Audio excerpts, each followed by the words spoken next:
कहते हैं दिल्ली का कोंकण इलाका वैसे तो दिन में काफ़ी ज़्यादा खूबसूरत और शांत होता है, लेकिन जैसे ही शाम ढलता है यहाँ काला साया अपना रंग दिखाने लगता है। और जो कोई भी रात के समय इस रास्ते से गुजरता है तो वो काली साया उसके साथ साथ चलती है। कहते हैं कई सालों पहले इस जंगल में एक तांत्रिक ने एक डायन को बांध दिया था, लेकिन अब वो डायन आज़ाद हो गई है। जी हाँ गाइस, ये स्टोरी है विवेक के फैमिली और उसके एक दोस्त की। एंड इस स्टोरी को स्टार्ट करने से पहले अगर आप हमारे चैनल पर नए हो तो चैनल को सब्सक्राइब करके वीडियो को लाइक कर दो, क्योंकि हम ऐसे हॉरर स्टोरीज लाते रहते हैं आप लोगों के लिए। तो अब ये कहानी शुरू होती है। तो बेसिकली विवेक और पुनीत गोवा में ही जॉब करते थे, एक ऑफिस में, दोनों साथ में ही जॉब किया करते थे। तो मैं आप लोगों को उसके फैमिली के बारे में बता देता हूँ। सबसे पहले तो विवेक के जो फैमिली थे उसके में उसका पापा और मम्मी थी। तो उसका जो पापा था ना वो गोवा में आया था, मतलब शहर में आया था। पहले वो लोग गांव में रहा करते थे एंड उसका जो भाई था उसको छोड़कर ये शहर आ गया था अपना फैमिली के साथ एंड यहीं पे अपना वो काम वगैरह किया करता था। तो अब क्या होता है कि जो विवेक और पुनीत वो आपस में साथ में ही काम किया करते थे एंड कहीं पे भी मतलब जाते थे तो वो लोग साथ में जाते थे, क्योंकि वो लोग ना पक्के दोस्त हो गए थे उस टाइम पे, है ना। तो ऐसे ही मतलब बहुत ही मज़े में उन लोगों का दिन चल रहा था, कोई भी यहाँ पर दिक्कत वगैरह नहीं था, आराम से उन लोगों का ज़िंदगी बीत रहा था। तो अब क्या होता है कि जो विवेक है ना उसका चाचा का लड़का का शादी था। जैसे कि मैंने आप लोग को बताया कि विवेक का जो फैमिली था, मतलब विवेक का जो चाचा था वो रहता था गांव में, लेकिन उसका पापा आया था शहर में काम करने के लिए, ठीक है। तो उसके चाचा का लड़का का शादी था। तो क्या होता है कि जो विवेक की मम्मी है वो उससे बोलती है कि बेटा आज ना वो तेरे चाचा के लड़का का शादी है तो आज ऑफिस मत जा और हम लोग जाएंगे शादी में। तो बेसिकली विवेक बोलता है कि नहीं हमको तो छुट्टी नहीं मिलने वाली, क्योंकि हम ऑफिस में काम करते हैं, तो बेसिकली छुट्टी मुझे नहीं मिलेगी। एक काम करता हूँ, मैं जब ऑफिस से लौटूंगा एंड उसके बाद हम लोग चलेंगे, है ना। तो इसी तरीके से उसने उसको बोला अपनी मम्मी को एंड उसके बाद वो चला गया ऑफिस काम करने के लिए, वो और पुनीत दोनों। तो वो लोग आराम से अपना काम वाम करके निपटा के वो शाम में आए थे। तो विवेक जो था वो बोला भाई एक काम कर, चलना मेरे साथ, वहाँ पर शादी है गांव में। तो यार मेरा वहाँ पर मन नहीं लगेगा, क्योंकि मैं बहुत दिन पहले ही गाँव छोड़ दिया हूँ, तो मेरे वहाँ पर कोई भी दोस्त नहीं है, तो मेरे साथ चलेगा तो मुझे अच्छा लगेगा। तो ऐसा उसने बोला पुनीत से, ठीक है। तो पुनीत जैसे जैसे करके भाई मान जाता है वो। फिर पुनीत सोचता है चलो ठीक है कोई बात नहीं, मैं जाऊँगा तेरे साथ। तो अब क्या होता है वो लोग काम करके आ गए थे एंड उस टाइम पे वो शाम के 5 बज रहे थे, वो ऑफिस से वो लोग आ गए थे। एंड उसके बाद क्या होता है कि जो विवेक होता है वो पुनीत से बोलता है एक काम कर भाई तू मेरे घर ही आ जा एंड यहाँ पर से ही हम लोग चलेंगे। सबसे पहले नहा धो के अपना खाना वाना खा के कपड़े पहन के नए और चले जाएंगे, है ना। तो इसी तरीके से उसको बोला एंड वो उसके घर आया, विवेक के घर, एंड उसने अपना नहा वहा के अपना खाना वाना खाया, कपड़े वपड़े पहने एंड उसके बाद उसकी जो फैमिली थी वो भी वहाँ पर रेडी हो गए थे। एंड उसके बाद वो लोग अपने कार में बैठकर जाने लगे थे। तो बेसिकली वो जो जिस शादी में जा रहे थे वो जो रास्ता था वो बहुत ही लंबा था, मतलब मान लो कि 100 किलोमीटर, बहुत ही ज़्यादा दूर था, लेकिन कार में ट्रैवल करने में कोई दिक्कत नहीं था, इसलिए विवेक मान गया। विवेक बोला कोई दिक्कत नहीं है, थोड़ा सा टाइम लगेगा लेकिन हम लोग अच्छे से पहुँच जाएंगे। तो इसी तरीके से विवेक ने उसको बोला पुनीत को, एंड वो दोनों आपस में, मतलब वो जो फ्रंट साइड का जो सीट होता है ना पहले वाला सीट, उसमें बैठा था विवेक और पुनीत, उसकी मम्मी और पापा पीछे वाले सीट पर बैठे हुए थे वो लोग, है ना। तो वो लोग ऐसे ही मज़े में आराम से जा रहे थे, गाना वाना बजा करके, कोई दिक्कत नहीं था। तो इस तरीके से वो जाता गया एंड क्या होता है कि वो लोग जैसे ही मतलब हाईवे रोड में पहुंचते हैं तो उसको ना मतलब पहुंचते हैं, उसके बाद थोड़ा आगे बढ़ते हैं लगभग 10 किलोमीटर, है ना। तो उसके बाद से ना उनको एक ट्रैफिक मिल जाता है, मतलब बहुत ही लंबा ट्रैफिक, जैसे मान लो बहुत सारे लोग खड़े हो जाते हैं ट्रैफिक में, तो उस टाइप का बहुत ही गंदा वाला जाम लग गया था।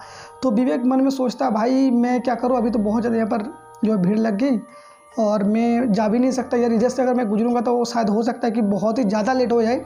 तो ऐसा उसने सोचा एंड उसके बाद ना पुनीत से बोला भाई पुनीत भाई क्या करूँ यार, मैप में भी तो हम लोग को रास्ता यही बता रहा है एंड इधर से अगर हम लोग जाएंगे तो बहुत ही ज़्यादा लेट होगा, क्योंकि अभी जो फ़िलहाल बहुत ही ज़्यादा ट्रैफिक है, बहुत ही गंदा जाम है, तो क्या करो। तो पुनीत बोलता है भाई यहाँ से तो एक शॉर्टकट भी तो है, मतलब हाईवे रोड से निकल के कच्ची सड़क है वहाँ से हम लोग निकल जाते हैं। तो पुनीत ने उसको बोला इस तरीके से। तो विवेक बोला ठीक है यार ये तो सही है, चलो एक काम करते हैं यहाँ से मैं गुजर जाता हूँ। तो जैसे उसने गाड़ी को मोड़ा था तो तभी उसके मम्मी ने बोला कि क्या कर रहा है, इधर से मत जा, ये रास्ता सही नहीं होता रात के समय में, इस तरीके से उसको बोला। तो जो विवेक है वो बोला यार मम्मी आप ना मेरे को कहानी मत सुनाओ, ठीक है, मैं बड़ा हो गया हूँ, ये सारी चीज़ें सही में नहीं होती, ये सारी चीज़ें एक अफवाह होती है, मतलब ऐसे उसको बोल रही थी। जो विवेक था वो उसके मम्मी को कन्विंस कर रही थी कि कुछ नहीं होता, चलेंगे हम लोग इसी रास्ते से, इधर से अगर हम लोग जाएंगे तो बहुत ही लेट हो जाएगा, लेकिन इधर से जाएंगे तो शॉर्टकट पड़ेगा। तो वो अपना गाड़ी को घुमा लेता है, ठीक है। अब गाड़ी को वो घुमा लेता है एंड उसके बाद वो कच्ची सड़कों में अपना गाड़ी निकाल लिया एंड वो जाता गया, कोई भी वहाँ पर दिक्कत नहीं था। तो इसी तरीके से वो अपना मज़े में आगे बढ़ रहे थे। पुनीत और विवेक आपस में बातें करते हुए कार से ड्राइव करके जा रहे थे, ठीक है। तो जाते जाते एंड क्या होता है कि उस टाइम पे ना मतलब एक ऐसा जगह आ गया कि थोड़ा बहुत वो कच्चा सड़क था, मतलब ऐसा होता ना कि रोड जो था ढलाई रोड ऐसा बिल्कुल भी नहीं, एकदम मिट्टी वाला कच्चा रोड, ठीक है। तो वो जा रहे थे एंड जाते जाते क्या होता है कि उसका जो गाड़ी है ना वो फिसल के एक गड्ढे में मतलब फंस जाता है। उसका चक्का छोटा सा गड्ढा था, ज़्यादा बड़ा नहीं था, लेकिन गड्ढे में जब उसका चक्का फंस गया गाड़ी का तो वो आगे नहीं बढ़ पा रहा था, ठीक है। आगे नहीं बढ़ पा रहा था, रिवर्स जब कर रहा था तो रिवर्स भी नहीं हो रहा था। तो क्या होता है कि वो बोलता है विवेक पुलिस से, भाई यार क्या हो गया, हम लोग यहाँ पर ये घुस गया गाड़ी का टायर, हम यहाँ से कैसे निकलेंगे भाई, यहाँ पर कोई भी है भी नहीं हम लोग का हेल्प करने के लिए। इस तरीके से वो बोल रहा था, ठीक है। तो क्या होता है कि विवेक गाड़ी से उतरता है एंड पुनीत भी उतरता है, देखता है भाई ये जो हम लोग का गाड़ी है भाई उसका जो आगे वाला टायर है वो बहुत ही ज़्यादा गंदा वाला घुस गया यहाँ पर और निकलेगा नहीं, क्योंकि गाड़ी बहुत ही ज़्यादा भारी है। हम दोनों अगर कोशिश करेंगे, फुल कोशिश करेंगे ना, फिर भी यहाँ पर ये नहीं उतरेगा, मतलब नहीं निकलेगा यहाँ से, है ना। तो वो क्या करता है, फिर वो उसकी मम्मी जो वो बोलने लगी कि क्या हो गया। तो विवेक ने मम्मी से बोला कि हम लोग का जो गाड़ी का चक्का वहाँ पर घुस गया गड्ढे में। तो उसकी मम्मी ने बोला कि मैंने कहा था ना पहले कि इधर से मत जाओ, लेकिन तुम कहाँ मानने वाले। इस तरीके से उसको बोला, एक ताना मारा, बट वो बोलते हैं यार मम्मी कुछ नहीं है, तो ये सारा चीज़ ऐसे होते रहते हैं। तो एक काम करो, आप और पापा गाड़ी में बैठे रहो और मैं और पुनीत जा रहा हूँ लोग से हेल्प मांगने के लिए, है ना। तो उतना से इसने कहा एंड उसके बाद वो लोग चले गए आगे की तरफ देखने के लिए कि यार कोई अगर 3-4 लोग मिल जाए तो गाड़ी को उठा देंगे तो यहाँ से निकल जाएंगे हम लोग। तो इसी तरीके से वो लोग आगे बढ़ रहे थे एंड वो जो जंगल था वो था कोनकान का जंगल, बहुत ही खतरनाक जंगल है भाई। तो वो लोग आराम से बढ़ रहे थे तो कोई भी वहाँ पर दिक्कत नहीं था। एंड रात के सन्नाटे में ऐसा होता है कि बहुत सारे पंछियाँ और जानवर मतलब ऐसे अपना आवाज़ निकालते हैं ना, जैसे गुर्राते हैं या फिर पंछी आवाज़ निकालती है। तो ये जो चीज़ें थी ना, मतलब आउल का जो आवाज़ था वो बहुत ही ज़्यादा डरावना लग रहा था उस टाइम पे, क्योंकि चांदनी रात था और भाई बहुत ज़्यादा सन्नाटा, क्योंकि जंगल में तो लाइट वगैरह नहीं होता है। तो वो लोग आराम से जा रहे थे एंड जाते जाते कोई दिक्कत नहीं था। तो पुनीत बोलता है एक काम कर भाई, 2 रास्ते हैं, एक लेफ्ट में एक राइट में, तो एक काम करते मैं इधर से जाता हूँ तू इधर से जा, क्योंकि एक ही तरफ अगर जाएंगे तो हो सकता है कि हम लोग को ना मिले, और दोनों तरफ 2 जाएंगे तो चांसेस ज़्यादा है कि कोई मिल जाएंगे, हम लोग का हेल्प कर देगा, है ना। तो इसी तरीके से ना पुनीत ने बोला विवेक से, तो वो दोनों चले गए, मतलब 2 रास्ते से लेफ्ट और राइट में, तो दोनों एक एक करके चले गए, मतलब दोनों तरफ, ठीक है। तो अब वो जाता गया। तो जो विवेक था ना वो थोड़ा सा आगे बढ़ा एंड उसने देखा कि भाई एक पेड़ है बहुत ही ज़्यादा खतरनाक, उसमें कोई भी पत्ते वगैरह कुछ भी नहीं लगे थे लिटरली। तो वो मतलब जो पेड़ था वो ख़त्म हो चुका था, है ना। तो वो जा रहा था, देखा भाई पेड़ बहुत ज़्यादा सूख गया है, बहुत ज़्यादा डरावना लग रहा था उस टाइम पे, है ना। तो वो आगे बढ़ता गया एंड आगे बढ़ते वो ऐसे करके सर को खुजा रहा था, भाई यार कोई मिल जाए यार, हम लोग का गाड़ी निकाल दे, बहुत ही बुरा फंस गया आज तो मैं। तो इस तरीके से वो ना बड़बड़ा रहा था, मतलब बोल रहा था अपना, जैसे बोलते हैं धीरे।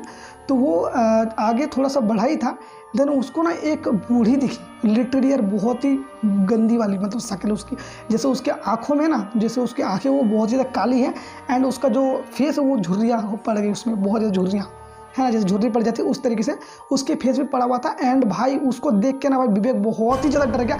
उसने सोचा भाई ये कौन है और ये बूढ़ी यहाँ पर क्या कर रही है इतने सन्नाटे में, ये जंगल बहुत ज़्यादा सुनसान है। तो विवेक भाई उसका ये था ना कि वो एक चिड़चिड़ा लड़का था, पता है चिड़चिड़ा लड़का था। तो उसने उससे बोल दिया कि आंटी आप क्या कर रहे हो यहाँ पर, ऐसे उसने आंटी बोला था, मम्मी नहीं बोला, ठीक है। तो उसने बोला कि क्या कर रहे हो यहाँ पर, इस तरीके से उसको मतलब ज़ोर से खींच के बोल दिया, जैसे होता है ना चिड़चिड़ा लोग जैसे बोलते हैं, तो उस तरीके से उसको बोला। तो वो जो बूढ़ी थी उसने कुछ नहीं बोला, लिटरली उसने कुछ भी नहीं बोला, वो बस उसकी तरफ देखा इस तरीके से जैसे देखते हैं नॉर्मली, तो वो देख रहा था। एंड उसके बाद दोबारा से जो विवेक था उससे पूछा कि आप क्या कर रहे हो इतने रात में क्या कर रहे हो यहाँ पर, कोई भी नहीं रहता, आप क्या कर रहे हो इधर, इस तरीके से उसको बोला। देन वो जो बूढ़ी थी ना वो डायरेक्ट विवेक से बोला, तेरे से मतलब तू कौन है, तू कौन होता है मेरे को बोलने वाला। इस तरीके से ना वो जो बूढ़ी थी विवेक से बोला, तो विवेक को बोला। तो विवेक जो था ना वो बहुत ज़्यादा चिड़चिड़ा लड़का था, उसने डायरेक्ट बोल दिया हाँ जाओ तुमको जो करना करो, मेरे से क्या मतलब है, निकल तू ऐसे मतलब इस तरीके से उसने बोल दिया। चिड़चिड़े जो लोग होते हैं ना भाई उस तरीके से बोलते हैं, तो उसको बोल दिया। एंड जो बूढ़ी थी ना वो बहुत ज़्यादा गुस्सा हो गई, लिटरली उसने पता एक ही चीज़ बोला, तू अब निकल नहीं पाएगा, तू अब यहाँ से निकल नहीं पाएगा, इस तरीके से उसने बोला। देन विवेक ने दोबारा उसको बोला हाँ जो का होगा हम देख लेंगे, तुमको देखने की जरूरत नहीं, निकलो यहाँ से, इस तरीके से उसको ना चिल्ला करके उसको बोला। तो बूढ़ी जो थी वो अपना जो डंडा लाई थी, मतलब ऐसा होता है लाठी लेके चलते हैं, तो उस तरीके से वो चल के चली गई वहाँ से, ठीक है, वो चली गई आगे बढ़ गई। तो विवेक जो था उसने देखा कि आगे तरफ और थोड़ा गया, देखा कि भाई यहाँ पर कोई भी नहीं है यार, लिटरली कोई भी नहीं है। मैं यहाँ पर आके फंस गया। तो उसके बाद ना विवेक पुलिस से कॉल करता है, पुलिस को कॉल करता है, बोलता है भाई यार कोई तेरे को मिला क्या? तो उसने बोला हाँ यहाँ पर 2 अंकल मिले हैं, हम लोग की मदद करने के लिए रेडी हो गया है। तो उसने जब बोला तो जो विवेक था वो वहाँ से लौट गया एंड उसके बाद वो पुलिस के पास गया। तो वहाँ पर 2 लड़के आए थे, मतलब 2 अंकल आए थे। तो वो लोग आए एंड 4 लोग हो गए एंड उसका जो कार था उसको उठाए इस तरीके से, उठाने के बाद उसको साइड में किए, ठीक है, साइड में किया एंड उसको जो अंकल थे उन दोनों को पैसा दे दिया थोड़ा एंड दोनों गाड़ी में चढ़ गए। उसके बाद वो अपनी यात्रा पे चले गए। तो चलते गए, यहाँ पर कोई भी दिक्कत नहीं था। तो इसी तरीके से वो चलते चलते अपना शादी में पहुँच गए थे। बेसिकली 100 किलोमीटर था, तो वहाँ पर 3 घंटा उसको लगा, तो वो चले गए एंड उसके बाद वो पहुँचे एंड उसके बाद जो शादी था वो अच्छी तरीके से बीता, कोई भी दिक्कत नहीं था। वो लोग शादी में पूरा एंजॉय किए, डांस किया, सारा चीज़ यहाँ पर नॉर्मल था, अभी तक कुछ भी नहीं था, है ना, लिटरली। तो अब क्या होता है कि जैसे ही वो अगले दिन शादी घर से उठता है एंड वो अपने घर की तरफ मतलब जाने के लिए रेडी होता है, मम्मी से पूछने लगता है कि मम्मी चलो टाइम तो हो गया, अब हम लोग को शहर भी निकलना है, बहुत दूर है। तो इस तरीके से जब उसको बोला, मम्मी को बोला, तो वो थोड़ा सा और ज़्यादा चिड़चिड़ा हो गया था उस टाइम पे, मतलब ऐसे धमकी देके बोलते हैं ना, तो इस तरीके से उसको बोल रहा था अपनी मम्मी को, है ना। तो मम्मी बोलती यार इसको क्या हो गया, कल शायद कुछ दारू वारू पी लिया होगा इसलिए होगा शायद। तो इस तरीके से उसको बोला, तो उसने इस चीज़ को ना नॉर्मल में लिया कि हो सकता है ये कुछ भी नहीं है। तो उसके बाद वो पुलिस से भी ऐसे ही चिड़चिड़ी से बात किया, पुलिस को भी बोला एंड वो चारों अपना चढ़े गाड़ी में एंड उसके बाद वो घर की तरफ निकल गए। अब वो 3 घंटा दोबारा कवर करके अपने घर पहुँचे ही थे, तो वहाँ पर कोई भी दिक्कत नहीं था। अब क्या होता है कि जैसे तैसे करके उसका अगला दिन बीत जाता है एंड उसके बाद जो अगला दिन था, जब वो लोग ऑफिस के लिए निकल ही रहे थे, तभी क्या होता है कि उसके रूम में जाके देखती है, उसकी मम्मी विवेक के रूम में जाके देखती है कि जो विवेक है ना, उसने अपने बाल को इस तरीके से नोच रहा था भाई, इस तरीके से वो नोच रहा था अपने बालों को एंड बोल रहा था कि मैं नहीं रहूँगा, मैं यहाँ पर नहीं रह सकता, मुझे जाने दो। इस तरीके से वो बोल रहा था भाई, पागलों की तरह हरकत कर रहा था वो, बहुत ही ज़्यादा एकदम क्रेजी टाइप से कर रहा था भाई, बहुत ज़्यादा चिल्ला रहा था। एंड ये सारी चीज़ देखने के बाद विवेक की मम्मी बहुत ज़्यादा डर गई। उसने अपने पति को बुलाया एंड उसके बोला कि देखो इसको क्या हो गया, ये क्या इस तरीके से पागलों की तरह बात कर रहा है। लेकिन जो विवेक था वो भाई किसी की बात सुनने वाला नहीं था, वो बहुत ही ज़्यादा एकदम पागलों की तरह करने लग गया। फिर पागलों की तरह करते करते 1 घंटा बीता एंड उसके बाद उसको थोड़ा बहुत अच्छा लगा एंड वो जो था ना, उसका जो पागलपन था वो थोड़ा उतर गया उस टाइम पे, है ना। अब वो दोबारा चला गया ऑफिस जाने के बाद अपना काम वाम किया, कोई दिक्कत नहीं था एंड जैसे ही रात हुआ दोबारा से उसको वही दौरा पड़ने लग गया। वो पागलों की तरह हरकत करते लगा, कभी कभी जो दीवार है उसमें सर ठोकने लग गया, कभी जो उसका दरवाज़ा होता है उसमें ऐसे करके मुक्का मारने लग गया, कभी सर पीटने लग गया, कभी उठा के कुछ पटकने लग गया। मतलब इसी तरीके से ना भाई वो पागल जैसा कर रहा था हरकत एंड सेम हर दिन ये रोज़ का हो गया था। वो डेली ऐसा करता रहा, डेली ऐसा करता रहा, कम से कम ऐसे करके 7 दिन बीत गए एंड उसके बाद ना उसने बहुत सारे जगह पे दिखाया अपने डॉक्टर से, लेकिन डॉक्टर ने बोला कोई यहाँ पर कुछ भी नहीं है, ये नॉर्मल है। उसने फ़ोटो वगैरह सब कुछ किया लेकिन वहाँ पर वो सारी चीज़ नॉर्मल निकला, ठीक है। तो अब क्या होता है कि उसकी मम्मी एक बार ध्यान देती है कि हो सकता है ये कुछ जादू टोना भी हो सकता है, तो एक काम करती हूँ मैं ना एक तांत्रिक को बुलाती हूँ। तो वो तांत्रिक के पास गया एंड उसको बुलाया, अपने तांत्रिक को बुलाया, उसके मम्मी पापा दोनों गए थे उसके बाद एंड उसने बोला कि मेरे बच्चों को ना ये हो गया और हम लोग उसी रास्ते से जा रहे थे। तो इसी तरीके से मतलब जितना भी उसके साथ घटना हुआ था सारा चीज़ तांत्रिक से बोला। तो तांत्रिक ने अपना विद्या का यूज़ किया एंड उसने देखा कि ये जो चीज़ है ना ये उसी के वजह से है, लिटरली उसी डायन की वजह से है ये। एंड उसके बाद जो तांत्रिक था ना उसने बस एक ही चीज़ बोला उनसे कि अब ये ठीक नहीं हो सकता। ये चीज़ सुनने के बाद भाई जो विवेक के मम्मी पापा थे बहुत ही ज़्यादा डर गए, बहुत ज़्यादा गिड़गिड़ाने लगे, रोने लग गए कि यार कुछ तो हल होगा, कुछ तो आप कर दो, मेरा एकलौता बेटा है मेरा, कर दो या कुछ कर दो, जितना पैसा लगे हम देंगे। लेकिन तांत्रिक ने दोबारा से वही बोला कि मैं पैसों का लालची नहीं, लेकिन जो सच है वो सच है, अब ये कभी ठीक नहीं हो सकता। एंड इसी तरीके से ना वो उसका जो हर दिन ऐसे ही बीत रहा था एंड इसी तरीके से बीतते बीतते एक दिन ऐसा आया कि वो डेथ हो गया उसका, लिटरली वो समझ जाओ आप लोग कि उसका ये हो गया। एंड भाई उसके बाद ना उसकी मम्मी और पापा जो रोए, वो लोग बहुत ही ज़्यादा रो रहे थे उस टाइम पे। एंड क्या हुआ कि जैसे तैसे करके वो लोग अपने संभाले अपने आप को। एंड जो पुनीत था वो भी आया था, पुनीत ने देखा भाई मेरे दोस्त के साथ ऐसा हो गया। तो इस तरीके से ना ये घटना उन लोगों के साथ हुई थी। एंड उसके बाद जो पुनीत था ना उसी ने मेरे को ये स्टोरी बताया था, तब जाके मैं आप लोगों को सुना रहा हूँ।